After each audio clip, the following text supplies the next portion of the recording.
धनगर साहित्य संमेलनाचा मान चांदवडला अर्थात नाशिक जिल्ह्याला मिळालेलं आहे आणि याचं यजमानपद तुम्ही स्वतः स्वीकारलेलं आहे. काय सांगाल? निश्चितच तुम्ही फार चांगलं विचारलं आहे की आत्ताच माझ्या अगोदर डॉक्टर अभिमन्यू टकले आणि बाळासाहेब पाटील यांनी सगळी सविस्तर माहिती सांगितली. तर चांदवड नगरीमध्ये खरं तर ऐतिहासिक चांदवड नगरी आणि त्याच्यामध्ये नाशिक जिल्ह्याला तो मान मिळतो आहे. तर आमच्यासाठी फार ती आनंदाची आणि अभिमानाची गोष्ट आहे आणि आमच्यावर टाकलेला जो विश्वास आहे तो निश्चितच आम्ही सार्थ करून दाखवू याची मी खात्री देतो. तुम्ही महाराष्ट्रातील धनगर समाजाला अहिल्यादेवींच्या या ठिकाणी रंगमालात हा कार्यक्रम होतो आहे, तुम्ही समाजाला काय आवाहन कराल?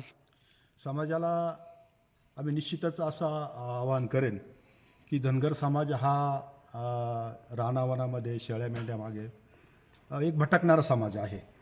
त्या समाजानं मुख्य प्रवाहात येणं ही खरी काळाची गरज आहे. आणि खरं तर मी तर असंच म्हणेल का असं जे साहित्य संमेलन आहे त्या साहित्य संमेलनामध्ये सामाजिक प्रबोधन होणं गरजेचं आहे, ते सामाजिक मार्गदर्शन होणं गरजेचं आहे. आणि नुसतंच पारंपरिक व्यवसायावर अवलंबून न राहता धनगर समाजाचं प्रबोधन होऊन त्याच्यात तो शिकला सवरला पाहिजे, तो त्याची मुलं बाळं शिकली पाहिजेत, तो आता गावात आला पाहिजे, शहरात आला पाहिजेत आणि त्याची आर्थिक सामाजिक आणि राजकीय सगळी उन्नती झाली पाहिजे.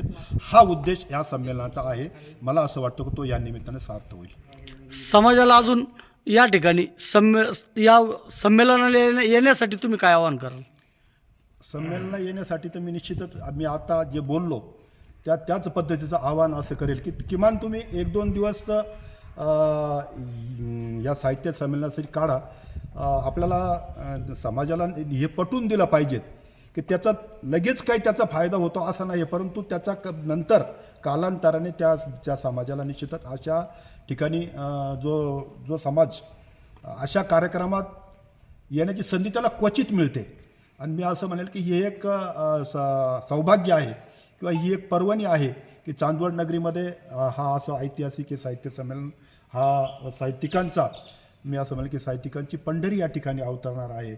आणि हे सगळ्या मान्यवरांचा उद्देश तो आहे की आत्तापर्यंत जे 5 संमेलन झाले, 6वं संमेलन आहे, त्या संमेलनामध्ये सगळा समाज येऊन त्यांनी सहभागी झालं तर ते निश्चितच तो संमेलनाचा उद्देश साध्य होईल आणि त्याच्यासाठी समाजानं इथं यावं अशा प्रकारचं मी आवाहन करेन.